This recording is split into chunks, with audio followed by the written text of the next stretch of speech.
So let's take you through some programming. I've recently downloaded and I've been checking out I've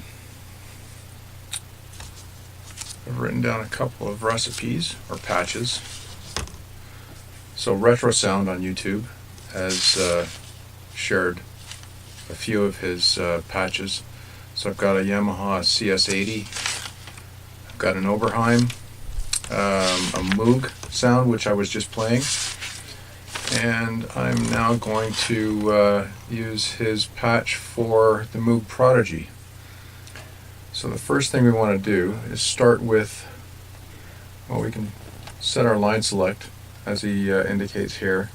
Now the nice thing about this is the Casio CZ-1000 has two oscillators. So it's got a DCO1 along with a filter section and an amp, digitally controlled amp section, and then it's got a second oscillator with its own filter section and an amp section as well. And you can detune depending on your line select. If you're selecting 1 and 2 or 1 repeated, you can detune the 2 so that you can get a nice rich sound. So the first thing we're going to do is set up our DCO, and the nice thing about the Casio CZ-1000 is that you can have two waveforms together with each oscillator. So in this case we're going to select a waveform of 4, which is a kind of a sawtooth with a sine, or actually sorry, a pulse with a sine, and we're going to select that to C4, and 6 is a resonant, one of Casio's own resonant waveforms, which is like the sawtooth, but it's a resonating sawtooth. So then the envelope section for this, we're going to have 99 and 0. We're not going to end it, we're going to step through, and each of the envelopes for the oscillator, the filter section, and the amp on each one are 8-step, up to 8 steps. So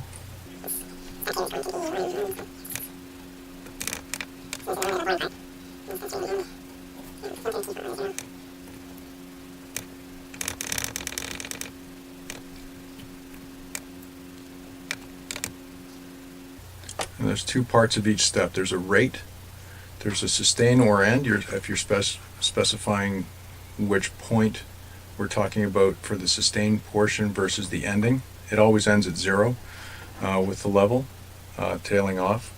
So you've got a rate, which is the speed at which it's going to achieve that setting, and then a level, which is the think of it as like a volume level.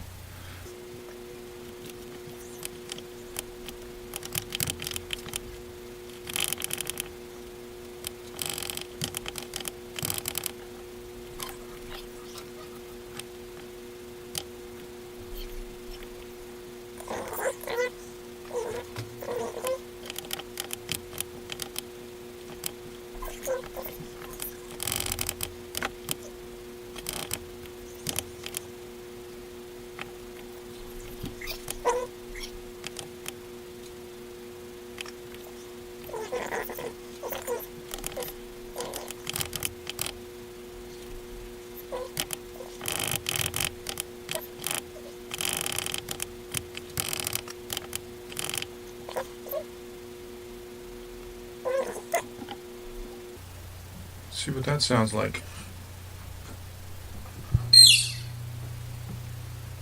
That's weird.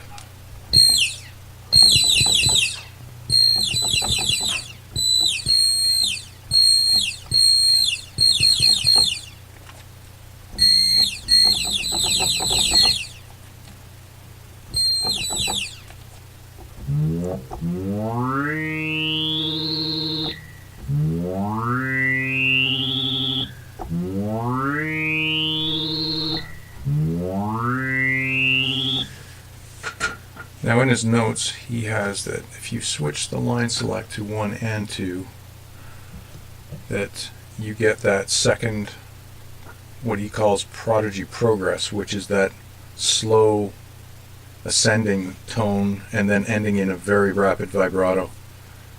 I'll play it again.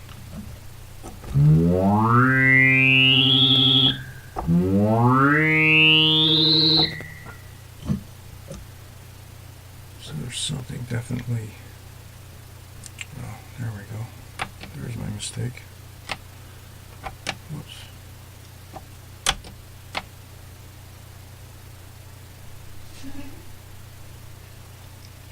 Sometimes it helps to go back and double check all of your settings, because I actually had the level at 99 for this step. So let's check this. There we go.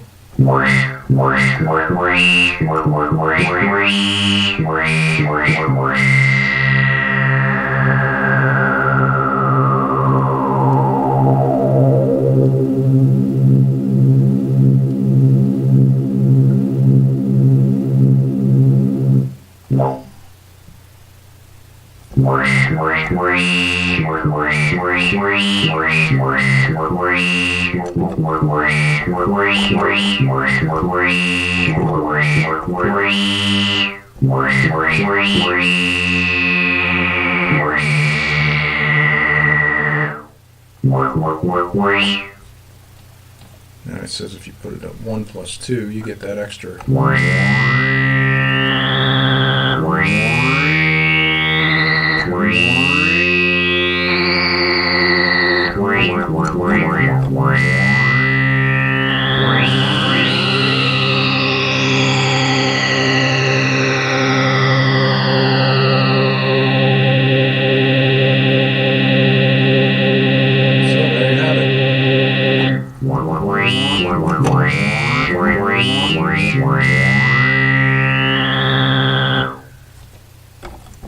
And then going back to just repeating the first one.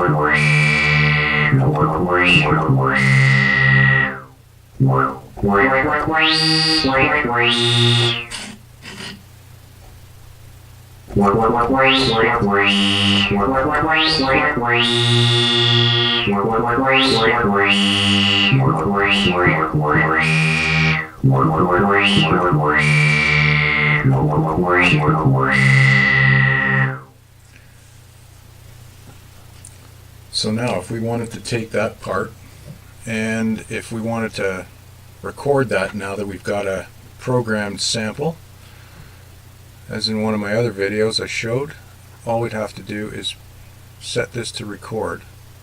So I'd arm this to record, and I think I will use Metal C again, and I'll set this to start, and then record the sound in.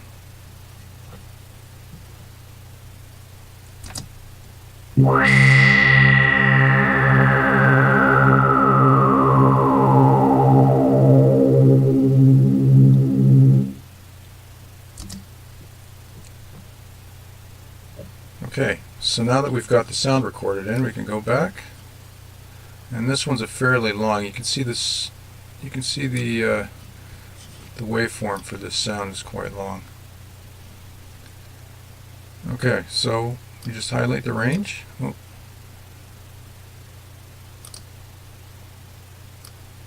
There we go. Highlight the whole range.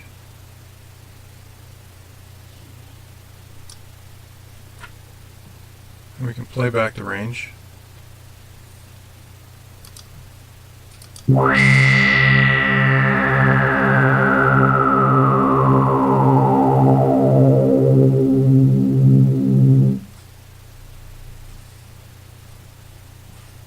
And once we're happy with that, we can just export that. Export range, give it a name.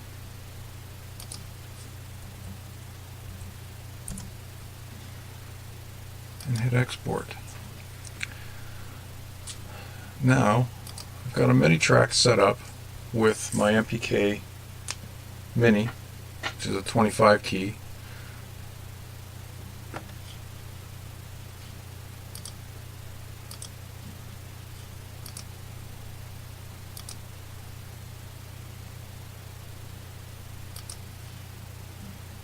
And you can see that now I've got a signal coming in on my MIDI track, but right now it doesn't have anything set up with it.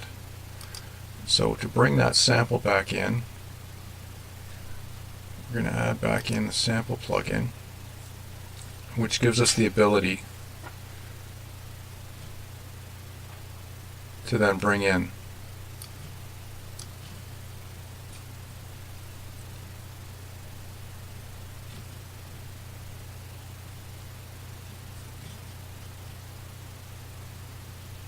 and all that we have to do is we create a new sound.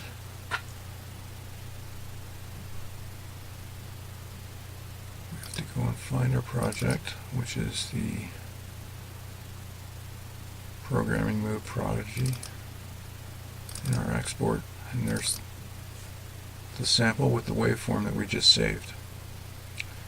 So now from here I can change the release time. So if I played it,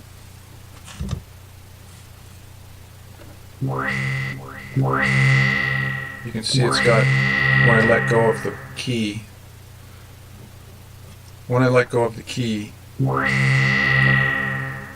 it's got the release set to, hold on, I can pull that back a bit so that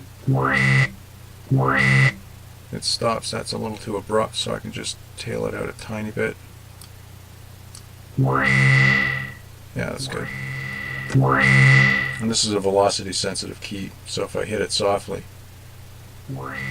it's soft. If I hit it, it's loud. So from here I can add effects. I can put a little bit of reverb on it, or I can put delay on it, increase the feedback, and it'll keep going.